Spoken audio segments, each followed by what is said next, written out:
Hi കൂട്ടുകാരെ, എൻ്റെ video കാണുന്ന എല്ലാ കൂട്ടുകാർക്കും സുഖമാണല്ലോ.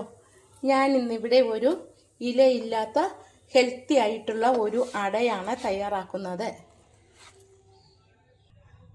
ഈ അട കഴിക്കാൻ നല്ല ടേസ്റ്റാണ്. ഇതുണ്ടാക്കാൻ ഇലയുടെ ആവശ്യമൊന്നുമില്ല, ഹെൽത്തി ആയിട്ടുള്ളതാണ്. ഇത് എങ്ങനെയാണ് തയ്യാറാക്കുന്നതെന്ന് നമുക്ക് നോക്കാം. ഈ ഒരു 4 മണി പലഹാരം തയ്യാറാക്കാനായിട്ട് ഒരു പാത്രം 250 ഗ്രാം ഗോതമ്പ് പൊടിയാണ് എടുത്തിരിക്കുന്നത്. ഇതിലേക്ക് നമുക്ക് കുറേശ്ശെ വെള്ളം ഒഴിച്ച് കുഴച്ചെടുക്കാം. ഇതിൽ ഒരു നുള്ളു ഉപ്പുപൊടി കൂടി ചേർക്കാം.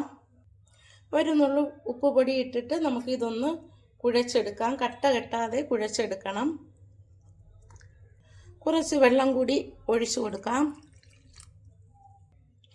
ഗോതമ്പ് പൊടി അല്ലെങ്കിൽ മൈദ മാവ് എടുത്താലും മതിയാകും. ഞാനിവിടെ ഗോതമ്പ് മാവാണ് എടുത്തിരിക്കുന്നത്. അതാണ് ഹെൽത്തി ആയിട്ടുള്ളത്. അതുകൊണ്ടാണ് ഗോതമ്പ് മാവ് എടുത്തത്. കട്ട കെട്ടാതെ നന്നായിട്ട് മിക്സ് ചെയ്ത് എടുക്കാം. ഇതിപ്പോൾ നന്നായിട്ട് കുഴച്ചെടുത്തു. ഈ ഒരു പാകത്തിനാണ് കുഴച്ചെടുക്കാനുള്ളത്. ഇത് നമുക്ക് അങ്ങോട്ട് മാറ്റി വയ്ക്കാം. ഇനി നമുക്കൊരു പാൻ അടുപ്പിൽ വെച്ച് കൊടുക്കാം. ചൂടാകുമ്പോഴത്തേക്കും അതിലേക്ക് 1 സ്പൂൺ നെയ്യ് ഒഴിച്ചു കൊടുക്കാം. ഇനി നമുക്ക് നെയ്യിലേക്ക് കാഷ്നട്ട് ഇട്ട് കൊടുക്കാം. 7-8 കാഷ്നട്ട് ചെറുതായിട്ട് ഞുറുക്കിയതാണ്. അത് നമുക്ക് ആ നെയ്യിലേക്ക് ഇട്ടൊന്ന് ഇളക്കി കൊടുക്കാം. ഇതിലേക്ക് ഇനി ചെറുതായിട്ട് കട്ട് ചെയ്ത ബദാം കൂടി ഇട്ട് കൊടുക്കാം. ഇതെല്ലാം ഒന്ന് മൂപ്പിക്കാം. ഇത് നന്നായിട്ടൊന്ന് മൂത്ത് വരണം. ബദാമും കാഷ്നട്ടും കുറച്ച് സമയം ഇളക്കി കൊടുത്താൽ മതിയാകും. കാഷ്നട്ടും ബദാമും മൂത്ത് വരുമ്പോൾ അതിലേക്ക് നമുക്ക് ഒരു ഏത്തപ്പഴം ചെറുതായിട്ട് നുറുക്കിയത് കൂടി അതിലേക്ക് ചേർത്ത് കൊടുക്കാം. ചേർത്ത് കൊടുത്തിട്ട് അതും കൂടി ഒന്ന് വഴറ്റി കൊടുക്കാം.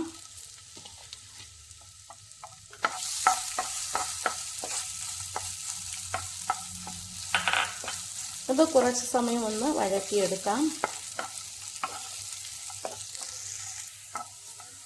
കുറച്ച് സമയം ഇളക്കുമ്പോഴത്തേക്കും പഴമൊക്കെ വെന്ത് വന്നു. ഇനി നമുക്കിതിലേക്ക് തേങ്ങ ചുരണ്ടിയത് കൂടി ചേർത്ത് കൊടുക്കാം. എന്നിട്ട് ഇതും കൂടി ഒന്ന് വഴറ്റി കൊടുക്കാം.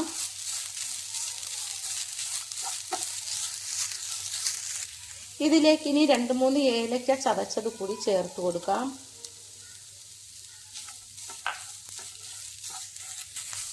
തേങ്ങയും കൂടി കുറച്ച് സമയം ഇതുപോലെ ഒന്ന് വഴറ്റി കൊടുക്കണം. അപ്പോഴായിരിക്കും നല്ല ടേസ്റ്റ് കഴിക്കാൻ കിട്ടുന്നത്. ഇത്തിരി നേരം ഇളക്കിയാൽ മതിയാകും. ഇനി നമുക്കിതിലേക്ക് ശർക്കര ചീകിയത് കൂടി ചേർത്ത് കൊടുക്കാം. ഈ ഒരു ശർക്കരയും കൂടി ചേർത്തിട്ട് നമുക്കിതൊന്ന് ഇളക്കി കൊടുക്കാം. ചീകിയ ശർക്കരയാണ്, കട്ടയൊന്നുമില്ലാത്തതാണ് ഈ ശർക്കര.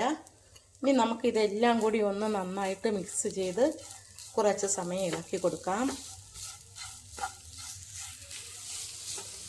ഇതിപ്പോൾ നന്നായിട്ട് മിക്സാക്കി എടുക്കണം. 1 മിനിറ്റോളം ഒന്ന് വഴറ്റി കൊടുത്താലും മതിയാകും. ഇപ്പോൾ തേങ്ങയും പഴവും ശർക്കരയും എല്ലാം നന്നായിട്ട് വെന്തു, നന്നായിട്ട് മിക്സായി. ഒരുപാട് ഉടച്ചെടുക്കേണ്ട ആവശ്യമൊന്നുമില്ല. ഇത് നമുക്ക് ചവയ്ക്കാൻ വേണ്ടി കിട്ടണം എന്നാലാണ് അതിൻ്റെ ഒരു ടേസ്റ്റ്. ഇനി നമുക്ക് തീ ഓഫ് ചെയ്തിട്ട് ഇത് മാറ്റി വയ്ക്കാം. ഇനി നമുക്ക് അതേ പാനിൽ തന്നെ കലക്കി വെച്ചിരിക്കുന്ന മാവ് ഒഴിച്ചു കൊടുക്കാം. പാൻ കഴുകേണ്ട ആവശ്യമൊന്നുമില്ല. മാവ് ഇതുപോലെ ഒഴിച്ച് ഒന്ന് ചുറ്റിച്ചു കൊടുക്കാം. നൈസായിട്ട് ചുറ്റിച്ചെടുത്താൽ മതിയാകും.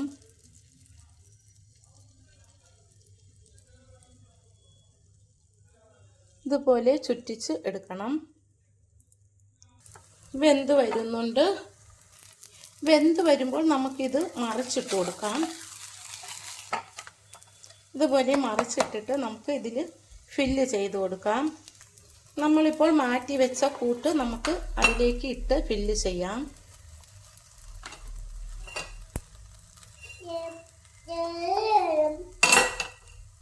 ഇതുപോലെ ഇട്ട് കൊടുത്തിട്ട് ഇതൊന്ന് മടക്കി വയ്ക്കാം. ഇത് നമുക്കൊന്ന് മടക്കി വെച്ച് കൊടുക്കാം.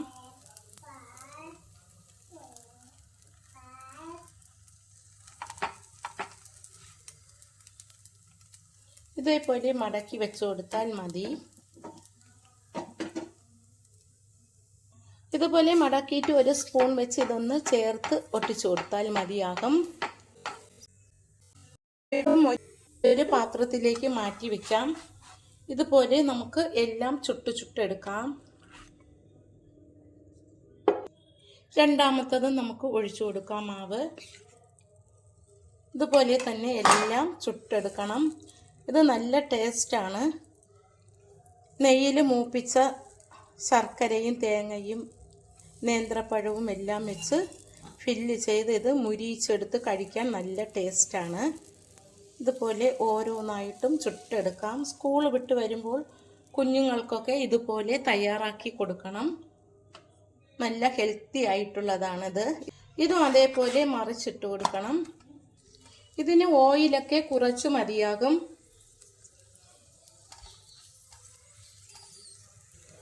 ഇതിനി മറിച്ചിട്ടിട്ട് നമുക്ക് ഫില്ല് ചെയ്ത് കൊടുക്കാം. ഇതുപോലെ മുരിയിച്ചാണ് എടുക്കാനുള്ളത്.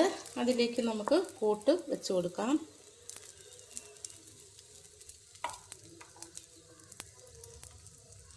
ഇതേപോലെ വെച്ച് കൊടുത്തിട്ട് ഇത് നമുക്കൊന്ന് മറിച്ച് വെച്ച് ഒട്ടിച്ചു കൊടുക്കാം. ഇതുപോലെ മറിച്ച് വെച്ചിട്ട് സ്പൂൺ വെച്ച് ഒന്നിങ്ങനെ ചപ്പിച്ചു കൊടുത്താൽ മതിയാകും. എന്നിട്ട് ഇത് രണ്ട് സൈഡും നല്ലതുപോലെ മുരിയിച്ചെടുത്താൽ മതി. ഇതും നമുക്ക് മറിച്ചിട്ട് കൊടുക്കാം. ഇതുപോലെ രണ്ട് സൈഡും മുരിയിച്ചെടുക്കണം. അപ്പോൾ നല്ല ടേസ്റ്റാണ് ഇത് കഴിക്കാനായിട്ട്. ഇതുപോലെ തന്നെ ബാക്കിയും തയ്യാറാക്കിയെടുക്കാം. ഹെൽത്തി ആയിട്ടുള്ള ഒരു ഡിഷാണ്. ഇലയുടെ ആവശ്യമൊന്നുമില്ല. വളരെ എളുപ്പത്തിൽ തന്നെ നമുക്കിത് തയ്യാറാക്കാൻ പറ്റും. ഞാൻ തയ്യാറാക്കിയ ഈ വീഡിയോ ഇഷ്ടമായെങ്കിൽ എല്ലാവരും ബന്ധുക്കൾക്കൊക്കെ ഒന്ന് ഷെയർ ചെയ്ത് കൊടുക്കണം. എൻ്റെ ചാനൽ ആദ്യമായി കാണുന്നവരെല്ലാവരും സബ്സ്ക്രൈബ് ചെയ്യണം. ബെൽ ബട്ടൺ ഒന്ന് ക്ലിക്ക് ചെയ്യണം. എന്നാലേ ഞാൻ ഇടുന്ന വീഡിയോ കിട്ടത്തുള്ളൂ. Thank you.